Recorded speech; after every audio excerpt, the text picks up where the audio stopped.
funsupermart.com.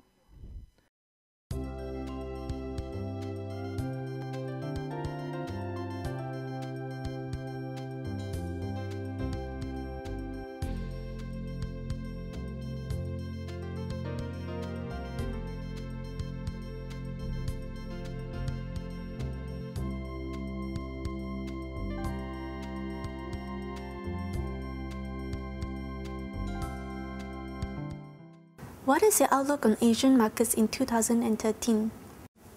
Generally, we are very positive about the Asian markets for this year because we believe that in terms of fund flows, Europe and the US are probably not going to do too well in terms of GDP, where it's ranging between 1 to 2%. Whereas in the emerging markets in Asia, especially Asia Pacific, we are going to see very strong growth in China, where it's going to be 8%, Indonesia, India 6%, Malaysia 5%. So generally, when you have very strong GDP growth, you're going to have very strong earnings growth as well.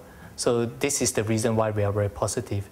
And second thing is we believe that valuation at this point in Asia Pac is still relatively cheap.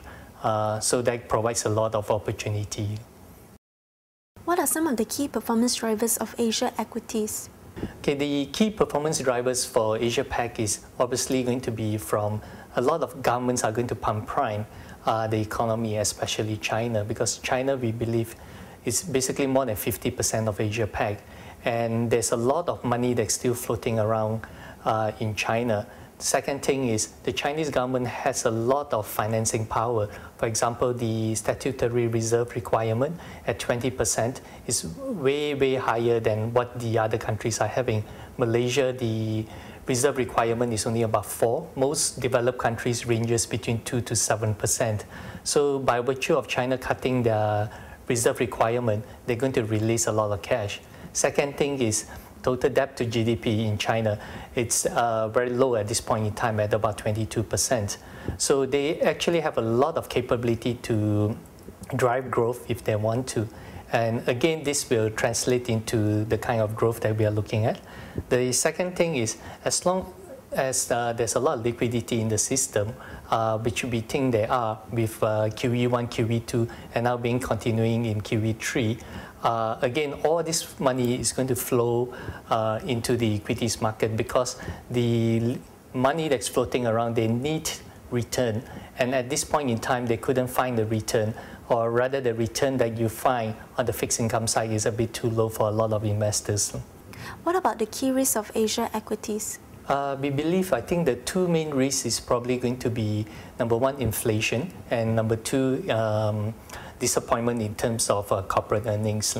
I think inflation at this point in time is in most countries is under control with the exception of India and Indonesia. So unless we see inflation going back up to about 5 to 6% for Asia Pac, then I think the growth is still going to be maintained. In terms of corporate earnings, at this point in time, we don't see corporate earnings will disappoint, but we will only get confirmation of that after the release of the first quarter result, maybe sometime in May. Which countries or sectors demonstrate your strongest conviction for 2013 and why? Okay, in terms of conviction, we like China, not so much because we think that the growth is going to be the strongest, but more because of the certainty that they actually have the financing to drive growth. So in terms of the sectors that we like in China, we actually like the domestic consumption very much because domestic consumption is about 1/3 of China's GDP. And with the economic growing, the per capita income will continue to grow, and that's going to drive growth. And so far, over the past few months, we actually have seen evidence of retail growth or domestic consumption improving in China. What is your advice for investors looking to invest or are currently invested in the Asia equities? I think the investors should continue to stay invested, generally because basically valuation is not expensive at this point in time. Earnings growth is still going to be good, and fundamentally we don't think that there's going to be much changes in Europe and in US. Although in between you might see a bit of noises coming through, but overall, in the short term, at least in the next 6 months, we are unlikely to see any drastic change in fundamentals.